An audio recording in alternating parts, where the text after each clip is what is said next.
पूर्णम। बोली श्री भक्तमाल ग्रंथ की, श्री राधा रानी अलबेली सरकार की, चिखड़ेश्वर महाराज की, माँ कामाक्षा देवी की, माँ कनागेश्वरी की, जय जय श्री राधे, जय जय श्री राधे, जय जय श्री राधे श्याम।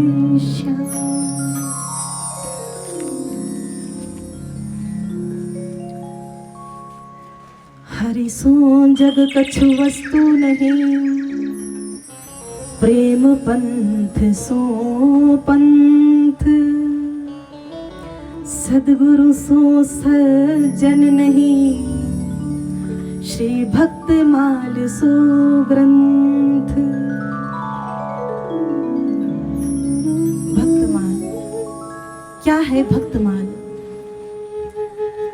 सर्वप्रथम तो यही जानना आवश्यक है कि भक्तमाल क्या है, क्योंकि जाने बिना न होई प्रतीति और बिनु प्रतीति होई नहीं प्रीति।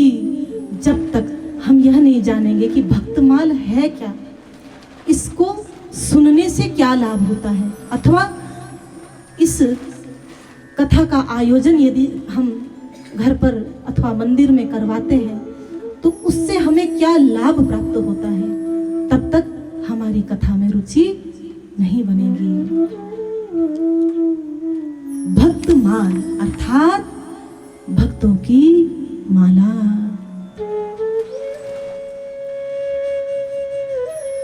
कुछ लोग कहते हैं कि हमने आज तक किसी पुराण में ये नाम नहीं सुना। वो बिल्कुल सत्य कहते हैं, क्योंकि यह कोई पुराण नहीं है, व्यास जी द्वारा रचित नहीं है, बल्कि यह तो ग्रंथ है श्री नाभा गोस्वामी जी महाराज द्वारा रचित है।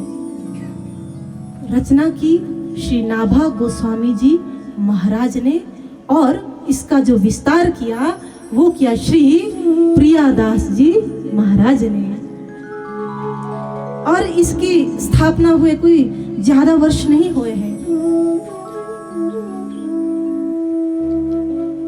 1599 में श्री नाभा गोस्वामी जी महाराज ने इसकी रचना की, और जब वो इस धराधाम को छोड़कर चले गए तो उनके साकेत गमन के 100 वर्ष के पश्चात उन्होंने श्री प्रियादास जी महाराज को उनके स्वप्न में आकर के यह कहा कि आप अब इस कथा का विस्तार करो।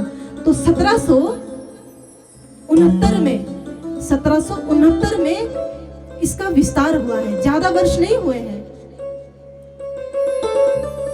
भक्तमाल में भक्ति का भार है। जितने भी कलयुग में अथवा द्वापर और सतयुग में भक्त हुए हैं उन सभी का वर्णन इसमें दिया है, किंतु जो कलयुग में जो भक्त हुए हैं उनका विस्तार से वर्णन दिया है, और जो द्वापर और सतयुग में हुए हैं उनका संक्षेप में दिया है। भक्तमाल की रचना क्यों हुई? क्योंकि हमारे बीच में भी कई सारे से भक्त होते हैं जो भक्ति की राह पर चलते हैं, भगवान को प्राप्त तो करना चाहते हैं, किंतु वो यह सोचते हैं कि हम लोगों में इतनी सामर्थ्य नहीं है कि इतने वर्षों तक हम तप कर पाए, पहाड़ों में जाकर भूखे प्यासे हम रह पाए, हमारे में इतनी सामर्थ्य नहीं है। किंतु जब हम लोग उन भक्तों के चरित्र को श्रवण करते हैं जिन्होंने आज कलयुग में कुछ वर्ष पूर्व अथवा 1 और 2 वर्ष पूर्व ही भगवान को प्राप्त किया है, तो हमारी भी हिम्मत बढ़ती है कि जब ये भगवान को पा सकते हैं तो हम क्यों नहीं। और किस भांति पाया, आप सुनोगे, इसमें श्रवण करोगे कि नामदेव जी ने तो मात्र 3 दिन में भगवान को प्राप्त कर लिया, मात्र 3 दिन में। कैसे किया? कर्माबाई जी जो कोई पढ़ी लिखी नहीं थी, कुछ नहीं जानती थी, और जूठी खिचड़ी सुबह सोकर उठेगी, न नहाएगी, न धोएगी, न चूल्हा चौका करेगी, न बर्तन धोएगी, उठते ही खिचड़ी बनानी शुरू कर देगी जगन्नाथ भगवान जी के लिए। और भगवान जगन्नाथ भी 56 भोग छोड़कर, धन्य है माँ कर्मा बाई, 56 भोग छोड़कर भगवान जगन्नाथ जी उन परम भक्ता की खिचड़ी खाने के लिए उनके घर आते थे। प्रतिदिन का उनका नियम था। कैसे रिझे भगवान? भाव से। भगवान केवल भाव के भूखे हैं। भाव से भक्ति और भक्ति से भगवान प्राप्त होते हैं। बंधुओं, भगवान को जो सबसे प्रिय है वो है उनके भक्त। और जो भागवत होती है, शिव महापुराण होती है, अन्य जो कथाएं होती है, उनको तो भक्त लोग श्रवण करते हैं, किंतु भक्तमाल को स्वयं भगवान श्रवण करते हैं। जब हम मंगलाचरण करते हैं तो मंगलाचरण में ही हम गाते हैं, श्री हरि जो आय विराजिए, कथा रसिक हरिदास, तुम श्रोता श्री भक्तमाल के, तब पद हम रजदास। भक्तमाल के श्रोता स्वयं भगवान है। हम लोग अभी भी देख नहीं पा रहे हैं। सबसे आगे भगवान बैठे हैं और पीछे सारे भक्त बैठे हैं। यह प्रमाणित हुआ है भक्तमाल में। कैसे? उस पर हम चर्चा करेंगे। भक्तमाल के रचयिता श्री प्रियादास जी महाराज एक बार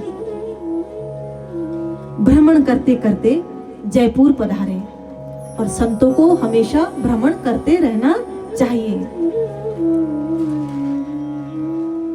क्योंकि गोस्वामी तुलसीदास जी भी कहते हैं कि सममान निरादर आदर ही, सब संत सुखी विचरंत मही। संत और पानी यदि यह एक जगह ठहर जाए, पानी दूषित हो जाता है। पानी बहता रहे तो निर्मल रहता है। उसी प्रकार संत यदि एक जगह टिक जाए तो किसी से हो सकता है उनको घृणा हो जाए, सामने वाले से ऐसा कुछ कर्म बन जाए जिससे उन्हें उनसे घृणा बन जाए, किसी से अति स्नेह हो जाए, वो गलती ढूंढने लग जाए। तो इसलिए संत को भी एक जगह टिक कर नहीं रहना चाहिए, निरंतर चलते रहना चाहिए, विचरण करते रहना चाहिए, और पानी भी बहते रहना चाहिए, तभी पानी भी निर्मल बना रहता है। और जो संत होते हैं उन्हें मान सम्मान की भी चाह नहीं करनी चाहिए। कोई आपको खूब मालाएं पहनाए, खूब तिलक करे तब भी अच्छा, कोई आपका निरादर करे तब भी अच्छा। सब सममान निरादर आदर ही, सब संत सुखी विचरंत मही। तो भक्तमाल के टीकाकार श्री प्रियादास जी महाराज घूमते घूमते जयपुर में गए श्री गोविंद देव जी के मंदिर में। श्री गोविंद देव जी कौन है? हमारे साथ कुछ लोग यहाँ से पिछले वर्ष श्री धाम वृंदावन गए थे। वहां पर आपको ध्यान होगा, रंगनाथ भगवान जी के से पहले हमने गोविंद देव भगवान के दर्शन किए थे। पहले गोविंद देव जी महाराज श्री धाम वृंदावन में रहते थे, किंतु मुगलों के काल में जब दिल्ली के बादशाह ने श्री गोविंद देव जी के मंदिर को तुड़वाना चाहा, तो जयपुर के राजा ने कहा इनके पुजारियों से कि आप इन्हें लेकर जयपुर आ जाइए, हम इनकी सेवा करेंगे, आप इन्हें जयपुर ले आइए। तो इसलिए गोविंद देव भगवान जी को जयपुर ले जाना पड़ा। तब से विग्रह तो आज भी है जयपुर श्री धाम वृंदावन में, पर जो इनका जो मुख्य विग्रह है वो जयपुर में है। अब प्रियादास जी यहाँ पर पहुंचे गोविंद देव जी के मंदिर में, और वहां कथा करने लगे।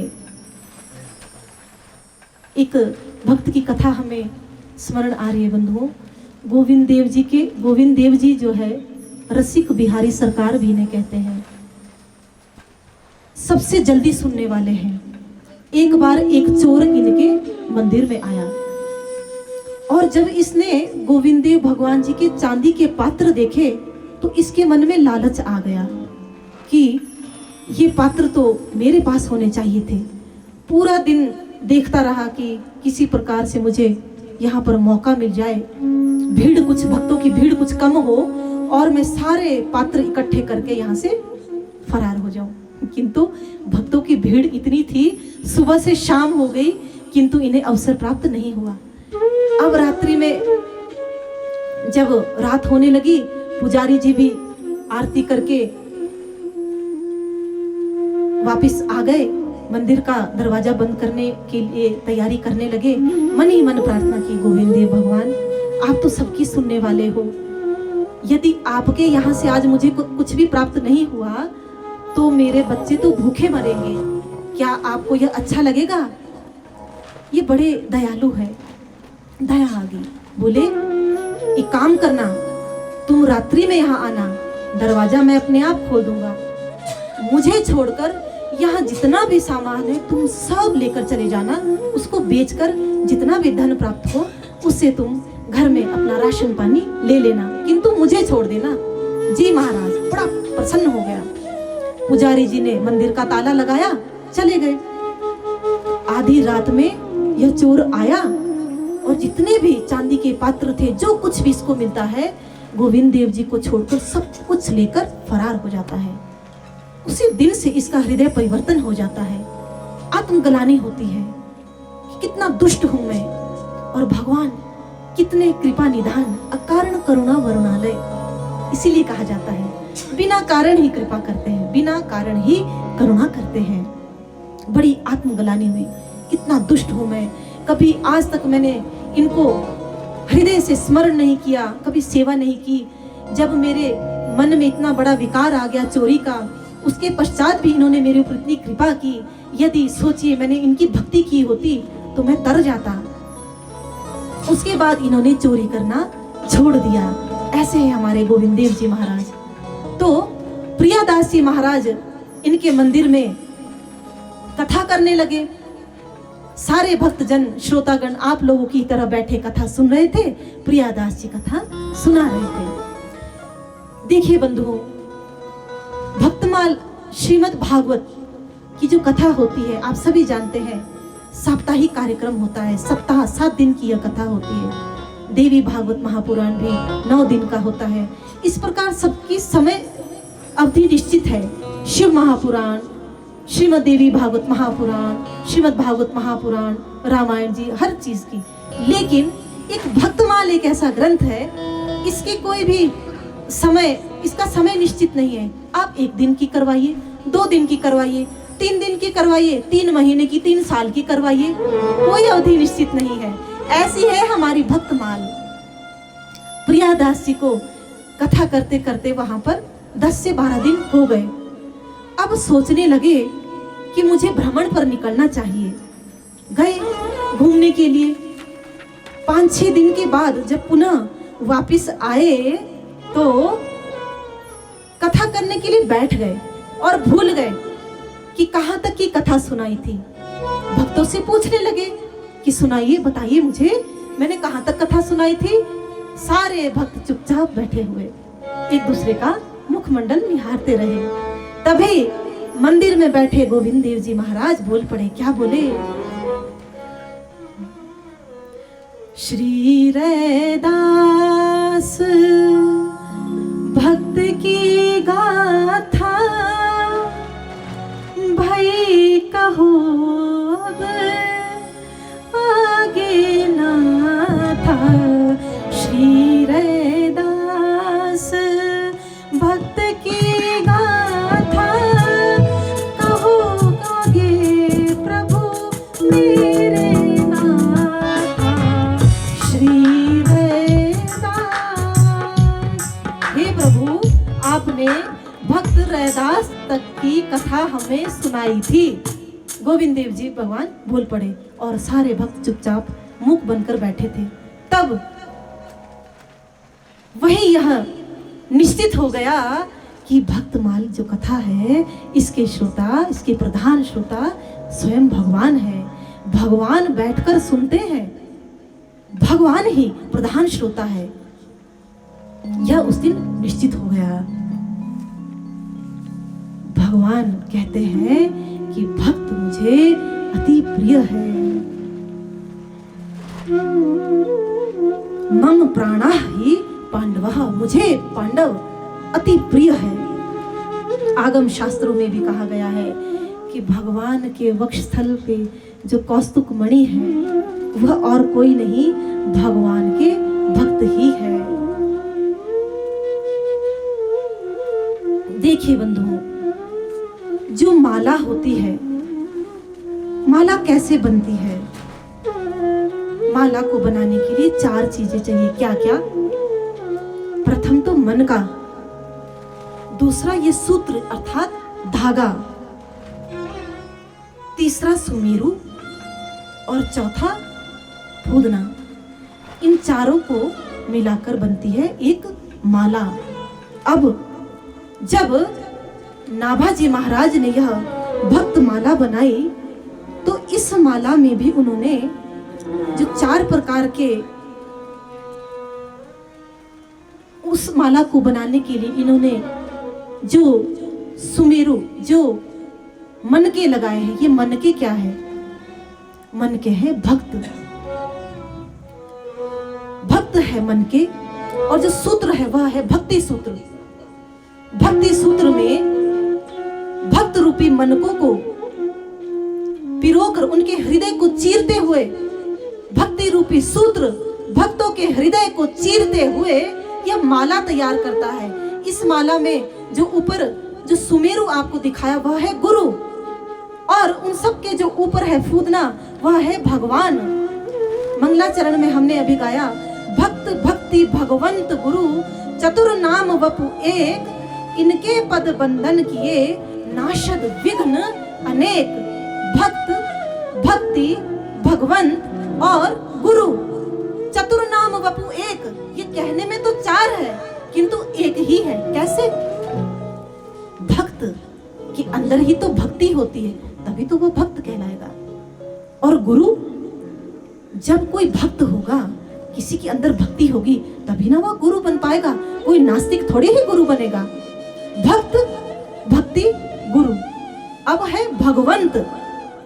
भगवान की हमें पूजा करनी चाहिए, भगवान से हमें प्रेम करना चाहिए। मानव जीवन का जो मूल लक्ष्य है वो है भगवान को प्राप्त करना। यह हमें कौन सिखाता है? गुरु। तो चारों एक हुए ना। भक्त के अंदर भक्ति, भक्ति से ही वह गुरु बना, और गुरु ने ही भगवान को पाने की प्रेरणा दी और भगवान को अपने हृदय में धारण कर लिया। इस प्रकार भक्त भक्ति भगवंत गुरु चतुर नाम वपु एक, यह बात सिद्ध होती है कि ये चारों कहने में तो अलग है किंतु यह एक ही है। अब नाभा गोस्वामी जी ने देखा कि भगवान को सबसे सुंदर जो माला लगती है वह है बनमाला, बैजंती माला। ये भगवान को अति प्रिय है। और बैजंती माला बनती कैसे है? 5 प्रकार के फूलों से। कौन से? तुलसी कुंद मंदार पारिजात सरोरुह है, पंचभिर्ग्रथिता माला बनमाला प्रकीर्तिता। तुलसी कुंद मंदार पारिजात और सरोरुह अर्थात कमल, ये 5 प्रकार के फूलों से बैजंती माला तैयार होती है। अब नाभा जी ने सोचा कि मैंने जो ये भक्त माला बनाई है इसको भी मैं 5 प्रकार के फूलों से बनाऊंगा। 5 प्रकार के फूल अर्थात भक्त। अब ये 5 प्रकार के भक्त कौन से हैं? पहला है शांत भाव से भगवान की आराधना करने वाला, उपासना करने वाला अर्थात शांत रसिक। और दूसरा है दास्य भाव से भगवान को प्रेम करने वाला। भगवान हमारे मालिक और हम भगवान के दास। तीसरा है सख्य भाव से भगवान से प्रेम करने वाला। हमारे श्री धाम वृंदावन में एक बाबा होते थे, ग्वारिया बाबा। श्री बांके बिहारी लाल को अपना सखा, अपना यार मानते थे। उनका नित्य प्रति का नियम था कि इनकी जो सायंकालीन आरती होती है बिहारी जी की, उस आरती में वो जरूर जाते थे। एक दिन बाबा बिहारी जी की आरती में जा रहे थे, कुंज गलिन से होते हुए गुजर रहे थे, वहां पर लड्डुओं की खुशबू आई। देखिए बंधु, हमें जो सबसे प्रिय होता है, जो भी हमारे सबसे करीब होता है, हमारी सदा ही क्या कोशिश रहती है, प्रयास रहता है कि जो भी हमें सबसे अच्छा लगे, प्रिय लगे, कोई भी वस्तु, वो हम उसे दे दें। अब ग्वारिया बाबा को तो बिहारी जी से प्रेम था, उन्हें सखा मानते थे। लड्डू की जैसी खुशबू आई, दुकानदार से कहा, भाई मुझे 4 लड्डू दे दे, मैंने अपने यार को ले जाने हैं। श्रीधाम वृंदावन में भक्तों का, संतों का बड़ा सम्मान किया जाता है, उनसे कभी पैसे भी नहीं मांगते हैं। इन्होंने ग्वारिया बाबा को 4 लड्डू दिए और कहा, लो बाबा, ले जाओ बिहारी जी को। बाबा गए, आरती हो रही थी, ऐसे ही पूरा जो बिहारी जी का मंदिर है भरा पड़ा था भक्तों से। और उसी समय बिहारी जी का भोग आया था, पर्दा लगा हुआ था। बाबा आए, एक कोने में बैठ गए और मानसी पूजा करने लगे, बिहारी जी से प्रार्थना करने लगे, हाथ में लड्डू लेके। आ जाओ यार, यार ही कहते थे, आओ और फटाफट से भोग पालो। बिहारी जी आए और लड्डू पाने लगे। अब पर्दा खोलने का समय हुआ, गोस्वामी जी ने बहुत प्रयास किया पर्दा खोलने का, पर्दा खुले ही ना। वही किनारे में एक महात्मा जी बैठे थे, देखने लगे, उनकी ओर इशारा करने लगे, क्या हो गया, भक्त लोग देख रहे हैं, पर्दा खुल नहीं रहा है, आज ये क्या लीला कर रहे हैं, कुछ समझ नहीं आ रहा है।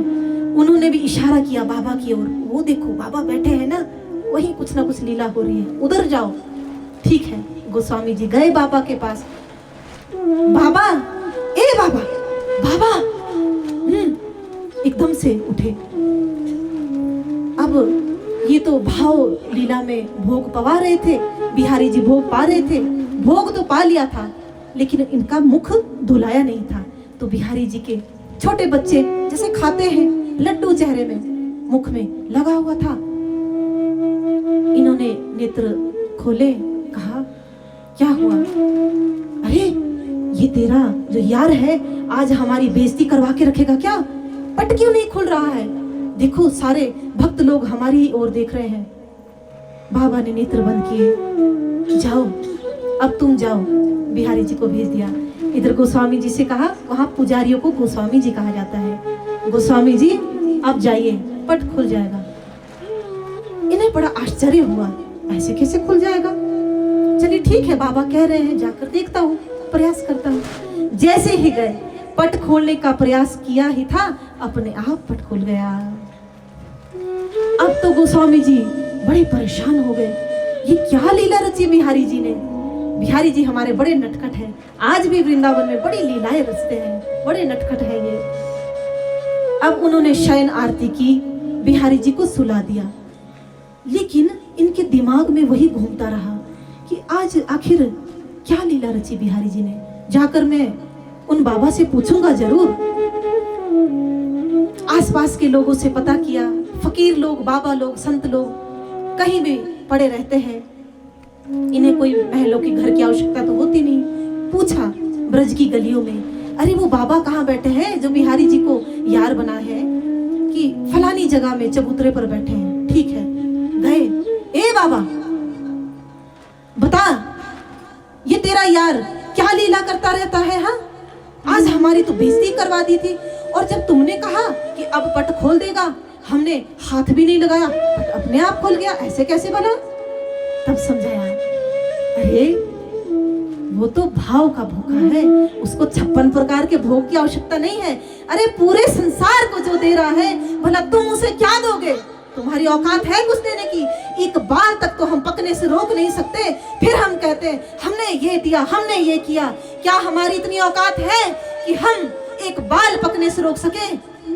या हम अपनी सांस, जो सांस हमने बाहर छोड़ी है, वो अंदर भी जाएगी या नहीं? अंदर जो सांस गई है, बाहर फिर से छोड़ पाएंगे या नहीं? इतना तो हमारे हाथ में नहीं है, फिर भी हम बड़ी बड़ी डींगे हाँकते हैं, मैंने बिहारी जी को ये दिया, मैंने ये किया, मैंने वो किया।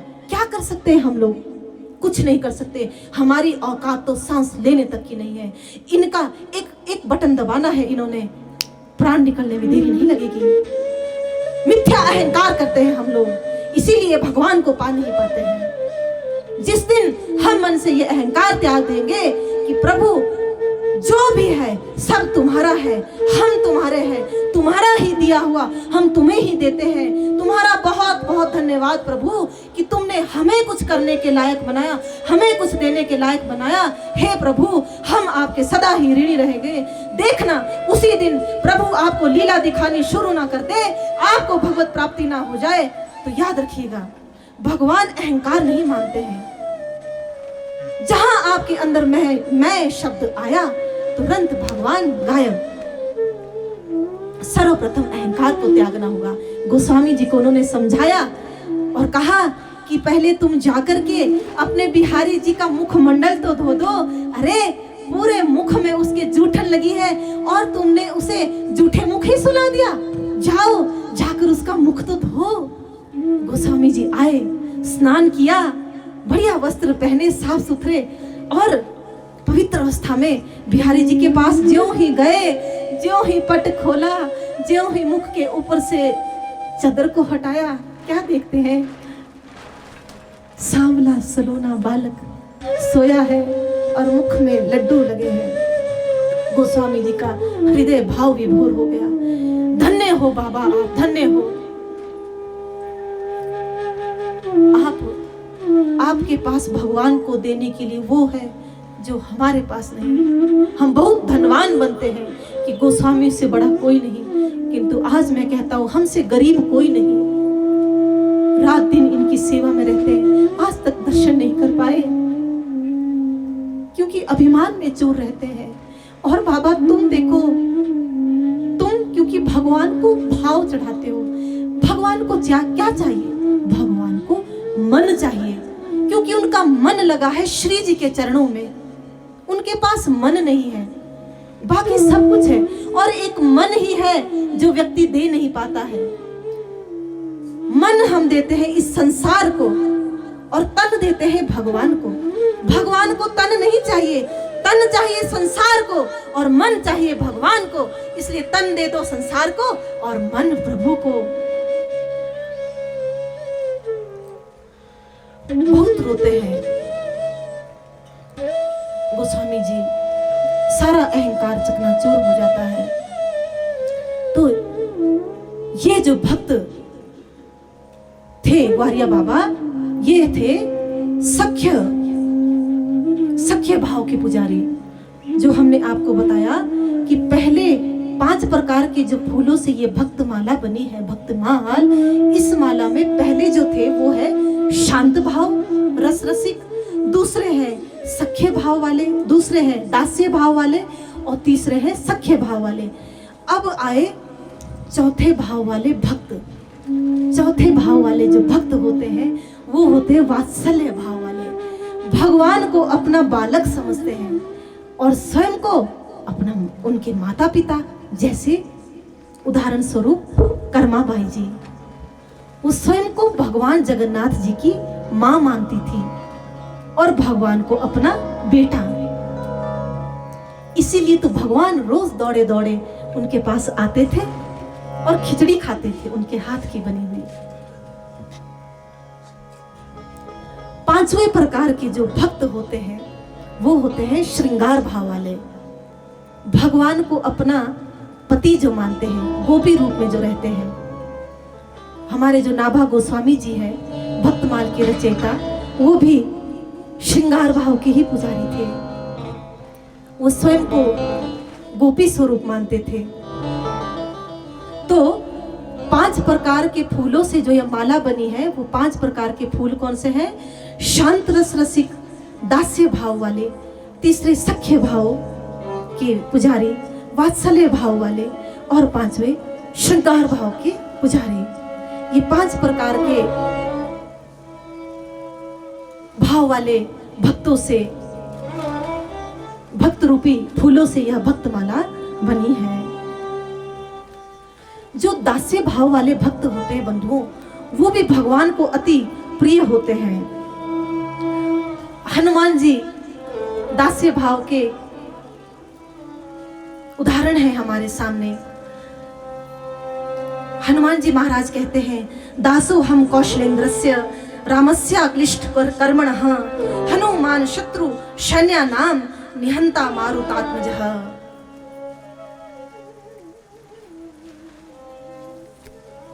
किंतु दास बनकर रहना बंधुओं सबसे मुश्किल है, और इन सब में सबसे सरल जो भाव है वह है वात्सल्य भाव।